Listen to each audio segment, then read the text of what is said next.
来，准备哦，各位小朋友，大家搞啥？真好。好啦，今仔日就到咱台湾保育率的宣导的时间。咱今仔日要这个小家的上映是1分钱1分货。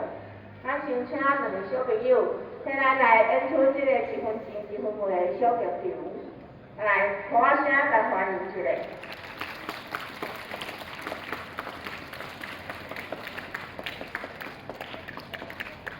阿伯来帮我一下，阿母你哪会买遮多柑仔？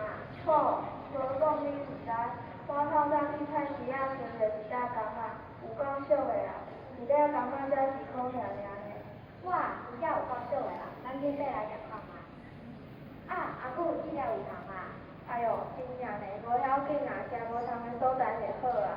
阿母这柑仔袂甜呢，我食看觅，哎哟，真正袂甜呢。来，你食看我昨买的柑仔，一粒8块嘛，无算贵哦。你买的柑仔真正较甜呢。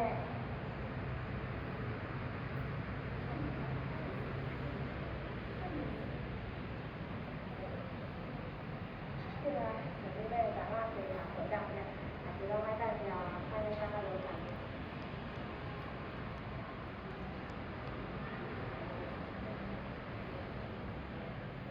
好啦，我后摆毋敢搁贪小乌白马啊！来，你帮阿母关入去，等下咱做伙家当遮个顶起来，好无问题。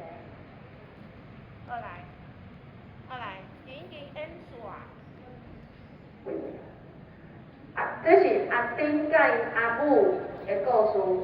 阿母去菜市仔买柑仔，伊买的柑仔一粒1块5俗吼，对不对？啊，毋过阿丁咧食的时，一粒柑仔内底有虫，柑仔已经生虫啊，你敢会食进？袂嘛，无可能食嘛。另外一粒柑仔白甜，安尼一粒1块够效？无效，生虫一定爱等掉嘛，对不对？你敢毋敢食落去啊？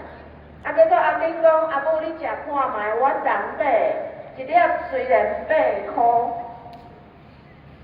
啊，毋过足甜的呢，所以买物件敢会使贪俗乌白马？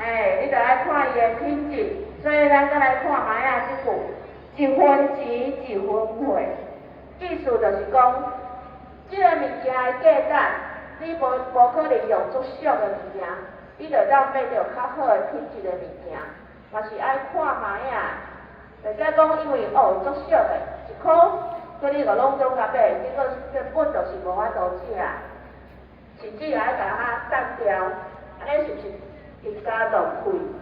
所以来做逐个小朋友做我念看觅，咱即礼拜上映1分钱1分货。真好，搁一遍1分钱1分货。好来，咱今日小台到这为止，多谢大家。